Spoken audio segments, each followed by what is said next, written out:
Well, it's a feel-out process. Every game is different, as I said last night. Friday's game will be different in the way we have to approach it and the way they'll have to approach it. Then it becomes a chess match at that time, a game within the game. So that's part of the NBA, the playoff process, the playoff mentality. It changes. It's always evolving. It's, you go into the game with a game plan, but again, ready to adjust that game plan. So, has anything been established at this point? Well, they've established they've turned us over. Yeah. That's our biggest issue right now is making sure we cut down. You're not going to completely cut them out, but we got to cut down on the type of turnovers we have, and that's one thing they've established. They feel like they can get their hands on balls. I think our speed and athleticism takes advantage of them, but the only way they can get us is by reaching, going for hitting the ball on our drive. So, that's something we can correct and clean up and take care of. But you established a dominance on the boards. Well, I mean, would you say? I wouldn't call it a dominance. I call it taking advantage of some situations, and dominance is a strong word. Well, they seem to say yesterday you said soft. Well, I wouldn't call them soft either. I think you talked to our guards about some of their screens and how their screens are set and hit.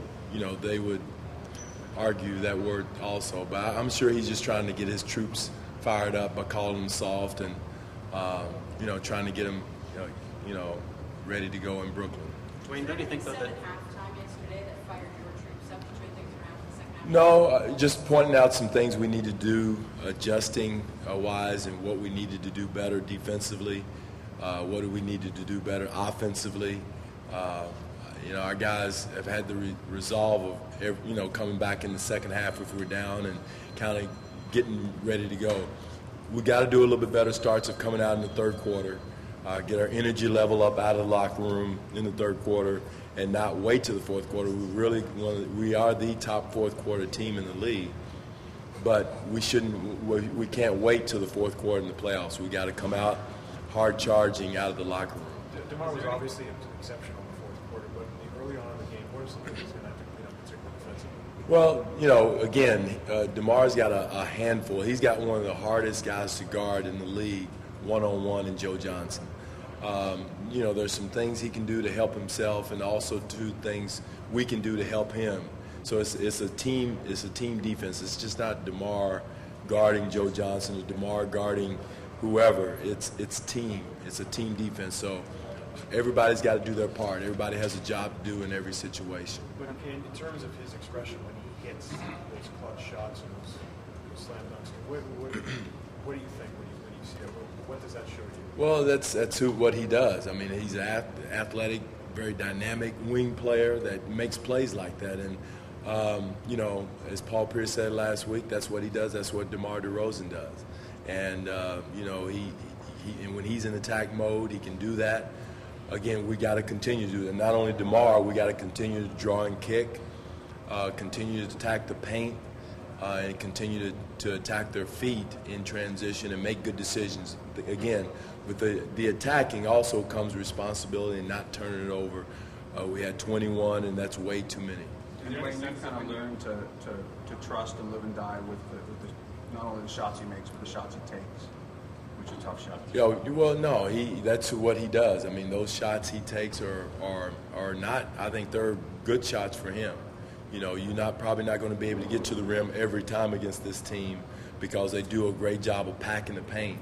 So we got to continue, and DeMar did it, of taking some in-between shots, mid-range shots, or basically the shots the defense is giving him, and not try to force it past that. And he's grown. He's still not a finished product.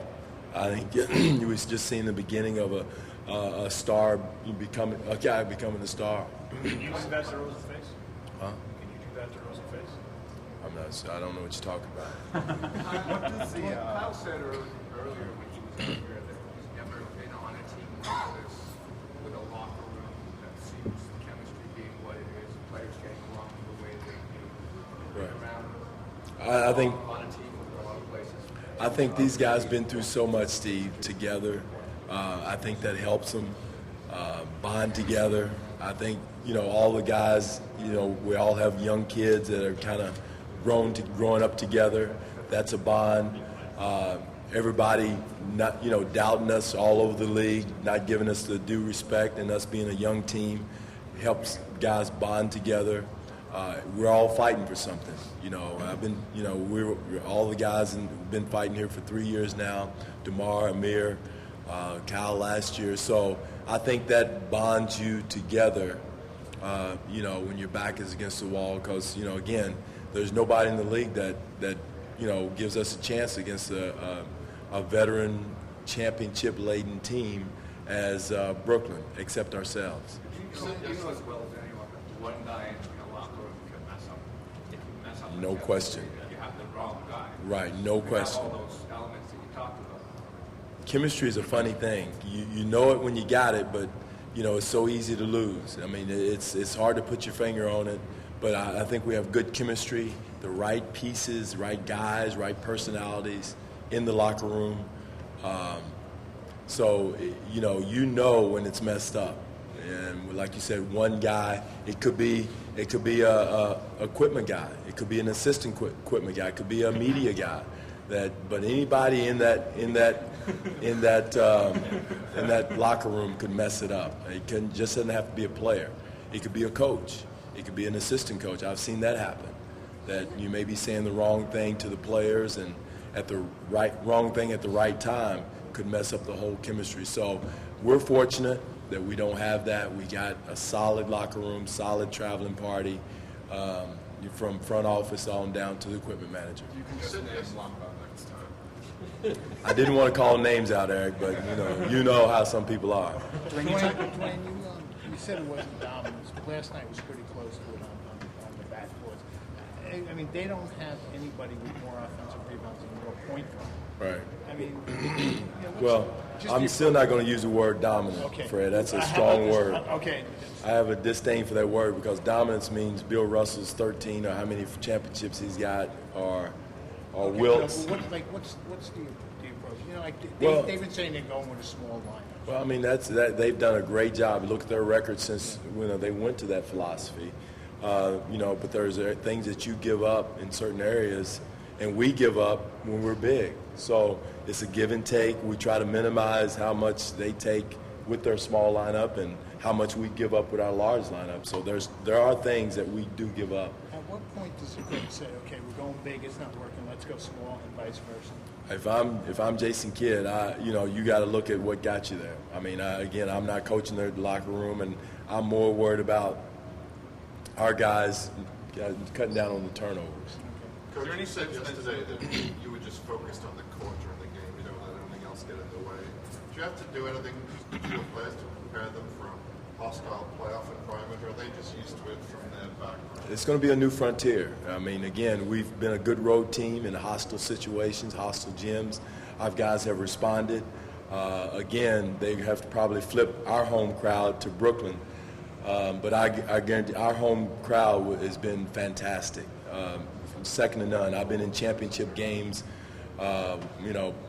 championship series, that haven't been close to what our fans gave us in the last two games. So, again, it's a new beginning, a new frontier, a new experience that the only way you're going to get it is go through it. And we can talk about it, but I have faith in our guys and confidence in our guys. We're going to go in there as a group, bonded together, and fight together. So that's all we can do. On top of the atmosphere and the crowd and everything, is there any sense that some of the open shots that Brooklyn missed here might have a better chance of going in and kind of? You can almost say that at any game.